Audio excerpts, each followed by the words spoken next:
Welcome back to the Essential GovCon Brief, episode 18. I'm Patrick Burns. I'm very happy that Meredith Thielbahr is back with me on the show this month. Thanks, Patrick. It's great to be back. Wishing everyone a happy new year, and we've definitely got a packed episode for January. Indeed. So this month we're covering three recent developments over the past month, which contractors should certainly be paying attention to. The first is the GAO, Government Accountability Office's annual bid protest report. The second is the continued rollout of the Administrative False Claims Act. And then we're going to finish up with a Federal Circuit decision that serves as a good reminder about the limits of informal agreements with the government, especially with regards to cost reimbursement contracts. We're going to start off with the GAO. Every December, GAO releases its bid protest annual report to Congress, and it's one of the best high-level indicators of trends in the protest landscape. That's correct, Patrick. The 2025 numbers are interesting. GAO reported 1,688 filed protests, which is about a 6% decrease from the year 2024. So filings dipped slightly, but stayed mostly consistent from the previous year. And the GAO closed 1,737 cases during the year, including 380 decisions on the merits. And this refers to where protests actually reached a substantive decision on whether the agency followed a procurement law. That doesn't include cases dismissed on technical or procedural grounds. Of those merit decisions, GAO sustained 14% of cases, a slight decrease from 16% the year before, but largely consistent year over year. And while those percentages matter, arguably the most significant percentage is GAO's effectiveness rate, which held steady at 52%. So the effectiveness rate refers to the percentage of protests where the protester obtained some form of relief, whether sustained by the GAO or voluntary corrective action by the agency. So that means that more than half of all cases filed, that the protester obtained some form of relief, either through sustained decision or because the agency voluntarily took corrective action. And GAO's breakdown of the rationale for its sustained protests is threefold, and it is consistent with previous years. First, unreasonable technical evaluations. Second, unreasonable cost or price evaluations. And third, unreasonable rejection of proposals. So takeaway here is that even with a slight dip in filings and sustained rates, protests remain a meaningful tool, particularly where agencies commit prejudicial errors in technical or cost evaluations. And those errors continue to drive real outcomes. So let's jump into our second topic, which is talking about the Administrative False Claims Act implementation and its expansion. So the second development this month shifts from protests to enforcement. Agencies continue to implement the Administrative False Claims Act, or the AFCA, as enacted by the National Defense Authorization Act of 2025.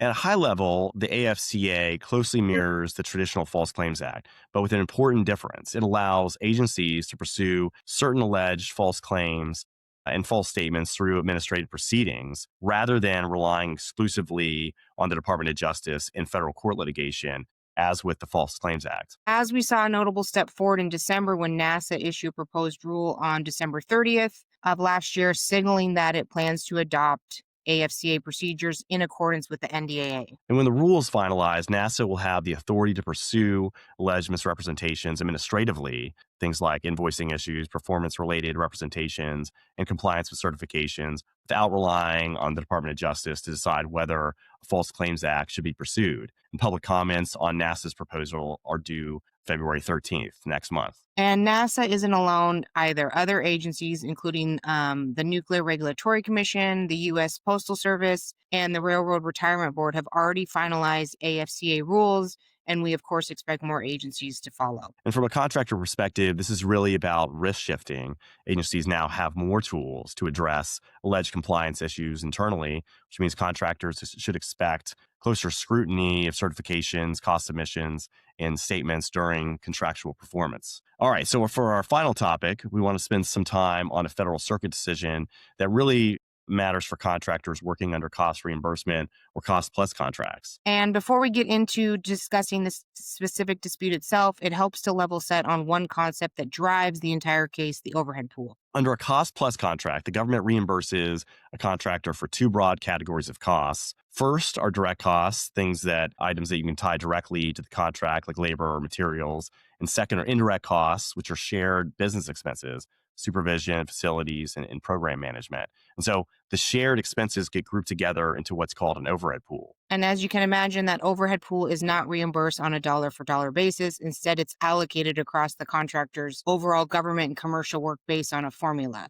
The larger the share assigned to a government contract, the more the government pays. If more of that pool is attributed to commercial work, on the other hand, the government share of those costs goes down. And so that's where the dispute in Secretary of Defense versus Pratt and Whitney came from.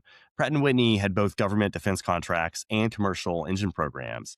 And the fight in that matter was over how certain costs tied to the commercial side affected the size of the overhead pool the government had to reimburse. Years earlier, Pratt and the government had reached an agreement allowing Pratt to stop reducing its overhead pool by certain costs tied to its commercial engine program, costs partially reimbursed by commercial suppliers. And in this case, Pratt relied on that agreement in calculating overhead on its cost plus defense contracts. But when the issue reached the federal circuit, the court focused on a threshold legal question, which was whether the contracting officer had the authority to make that kind of forward-thinking cost agreement at all. Federal Circuit said the contracting officer did not. The court explained that agreements that prospectively change how costs are treated under cost reimbursement contracts have to comply with specific procurement rules and be properly incorporated into the contract.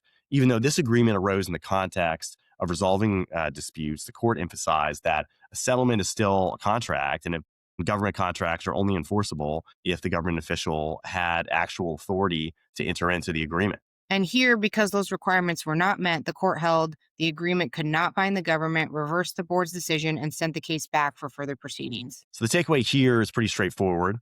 When it comes to overhead and cost allocation or cost plus contracts, informal understandings aren't enough. If an agreement affects how indirect costs are allocated or reimbursed, it needs to be clearly authorized, properly documented, and incorporated into the contract itself. All right, so that wraps up our January episode of the Essential GovCon Brief. As always, we'll continue to track these issues for you, what they mean for contractors, and update you. So thank you for listening, and be sure to subscribe to the Essential GovCon Brief on Spotify and our firm's YouTube page. We'll be back next month.